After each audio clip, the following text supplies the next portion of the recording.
দেখতে পাচ্ছেন গরুর মাংস কিন্তু কালার নীল হয়ে গেছে রান্না করার পরে। আসলে এটা মনে হয় কোনো কেমিক্যাল যুক্ত মাংস।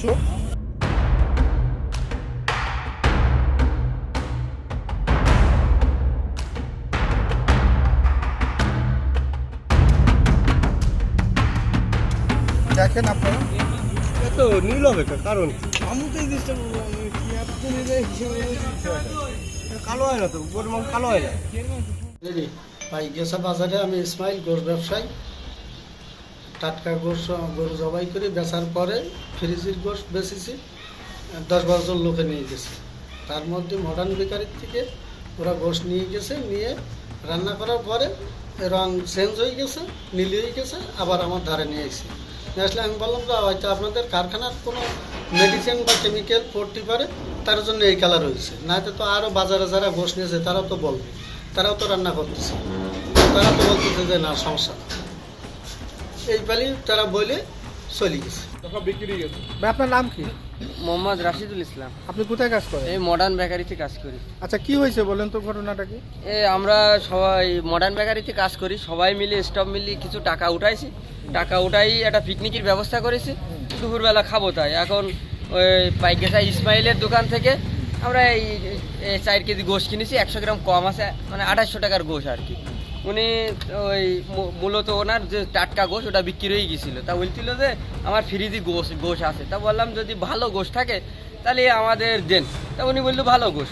উনি আইনি ফ্রিজে বের করে আমাদের এই গোশ কেটে দিলে, একটা ব্যাগে করে আনলে, ব্যাগে 5 কেজি গোশ ছিল।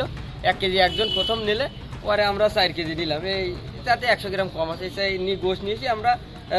রান্না করাচ্ছি, আমার এক বড় ভাই রান্না করতেছে। এবং রান্না করতে করতে ওই পেঁয়াজ আর ওই তেল দিয়ে কষাইনি পরে গোশটা যখন ওর ভিতরে তেলের ভিতরে ছেড়ে দিয়েছে, তখন যত কষাচ্ছে তত রং ওই নীলি সবুজ হয়ে যাচ্ছে, সবুজ যত কষাচ্ছে তত সবুজ হয়ে যাচ্ছে। এখন এই কড়া নিয়ে আমি ওইখানে গেলাম, আমরা সবাই মিলে যাই, বললাম যে কাকা এই গোশটা তো নিগালাম, তাই দেখেন দিনে কি সমস্যা। তা উনি বললো আমার গোশের কোনো সমস্যা না। তা গোশের সমস্যা না, তাহলে কি সমস্যা দিয়ে আমরা একটু দেখতে চাচ্ছি। আমি সবাই মিলে টাকা উঠাইছি গোশটা।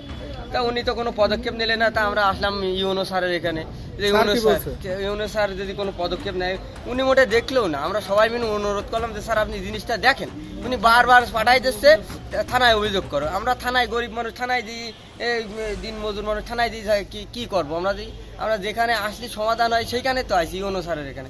উনি কোনো পদক্ষেপই নিলেন।